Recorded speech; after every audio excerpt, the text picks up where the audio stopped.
आपको पता है, मुख्य और सूक्ष्म पोषक तत्वों के अभाव में कपास का उत्पादन 10 से 30% तक कम हो जाता है। कपास की फसल को क्या चाहिए? अधिक उपज प्राप्त करने के लिए कपास की फसल को सही मात्रा में नाइट्रोजन, फास्फोरस और पोटाश के साथ साथ सूक्ष्म पोषक तत्वों की भी आवश्यकता होती है। यद्यपि डीएपी के उपयोग से फसल को नाइट्रोजन और फास्फोरस तो प्राप्त हो जाते हैं, लेकिन अन्य पोषक तत्व उपलब्ध नहीं हो पाते हैं। कपास की फसल के लिए ग्रोप्लस में निहित पोषक तत्वों की भूमिका। फास्फोरस 16%। फास्फोरस कपास के पौधों की प्रारंभिक स्थापना, ऊर्जा स्थानांतरण, जड़ों और पौधों की वृद्धि, तने की मजबूती और रोग प्रतिरोधकता बढ़ाने और गुणवत्ता युक्त उत्पादन में मदद करता है। कैल्शियम 19%। कैल्शियम कपास के पौधों में कोशिका विस्तारण, मजबूती, विन्यास, स्थिरता, पत्तियों में पर्णरंध्रों की प्रक्रिया और वातावरणीय तनाव के प्रति सहनशीलता के लिए आवश्यक है। यह मृदा को उदासीन बनाता है। सल्फर 11%। सल्फर कपास के पौधों में प्रोटीन, हरित लवकों, नाइट्रेट से एमिनो एसिड के गठन, फसल की रोग कीट प्रतिरोधक क्षमता, बिनौले का वजन और रुई की गुणवत्ता के लिए महत्वपूर्ण है। जिंक 0.5%। जिंक कपास की फसल में नई कोशिकाओं में प्रोटीन संश्लेषण, हार्मोन्स उत्पादन, विकास, विनिमयन, पुष्पन और कोशिका झिल्ली की अखंडता के लिए जरूरी है। जिंक कई महत्वपूर्ण एंजाइमों और हरित लवकों के संश्लेषण के लिए जरूरी है। बोरान 0.2%। बोरान पराग कणों की उर्वरकता, फूल, झेंडू के विकास, कोशिका झिल्ली की संरचनात्मक अखंडता और अग्र प्ररोह के लिए जरूरी है। बोरान झेंडू में कार्बोहाइड्रेट चयापचय, परिवहन और भंडारण तथा कैल्शियम के उपयोग में मदद करता है। आइए जानते हैं हमारे किसान भाई का कपास की फसल में अनुभव। मैं लक्ष्मण पाटीदार, राम गुलधरा निवासी। मेरे पास यहाँ पर 20 बीघा जमीन है।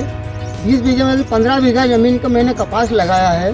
15 बीघा जमीन में से 1.5 बीघा जमीन को मैंने ये ग्रोप्लस खाद जो इसमें डाला है, उसका रिजल्ट बिल्कुल अलग है। और बाकी जो जमीन में जो मेरा खाद डीएपी, सुपर, यूरिया जो भी डाला है उसमें डाला है, लेकिन जो ये इसमें जो ग्रोप्लस डाला है उसका रिजल्ट बिल्कुल सबसे अलग है। मेरे पास जितने किसान भी आते हैं खेत में देखने के लिए आते हैं, तो उनको ऐसा लगता है यार ये प्लाट ऐसा अलग दिख रहा है और वो प्लाट ऐसा अलग दिख रहा है। इसका कारण तो मैंने उनको बताया भैया मेरे पास जो है इस प्लाट में मैंने ग्रोप्लस डाला है। एक एकड़ का 3 बैग डाला है। एक बैग उसमें यूरिया का और एक पोटास मिला के। उसके बाद में अभी तक उसको सेकंड डोज देने की कोई मेरे को ऐसी लगी नहीं कि उसमें सेकंड डोज देना पड़ेगा। वो एक फर्स्ट डोज में ही उसका इतना उसको टॉनिक मिल गया कि अभी तक उसको देने में कोई ऐसा नहीं लगता कि उसको दें।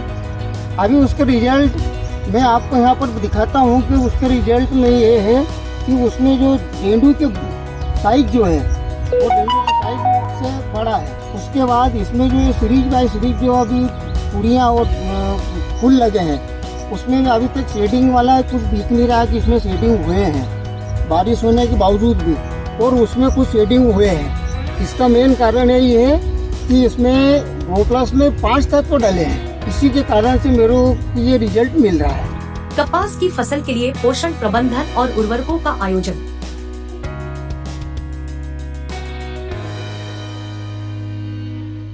ग्रोप्लस एक अनमोल सौगात जो मिट्टी को बनाए सोना और कपास की फसल को बेमिसाल।